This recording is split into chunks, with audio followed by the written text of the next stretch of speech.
কিন্তু সেই যে অতীতৰ কিছুমান কাহিনী বা কিছুমান চেপ্টাৰে মানুহৰ ভৱিষ্যত আৰু বৰ্তমান জীৱনটোক যে পংগু কৰি পেলাইছে, সেই কথা হয়তো আপুনি মই অনুভৱ কৰিব নোৱাৰোঁ বা অনুধাৱন কৰিব নোৱাৰোঁ। বহুজনে অতীতৰ সেই কথাখিনিক পাহৰি যাব বিচাৰে, মুভ অন কৰিব বিচাৰে। বহুজনে চেষ্টা কৰিও নোৱাৰে।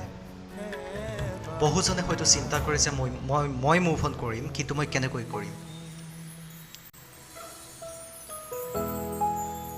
কাৰোবাক পাহৰি পেলোৱাটো কাৰণ সহজ কথা নহয়। এইখন বিশ্বত বা এই পৃথিৱীখনত এনেকুৱা একো দৰৱ নাই, এনেকুৱা একো মেডিচিন নাই যি মেডিচিন খাই আপুনি কাৰোবাক পাহৰি যাব পাৰিব। কিন্তু ইয়াৰ জানো বিকল্প নাই?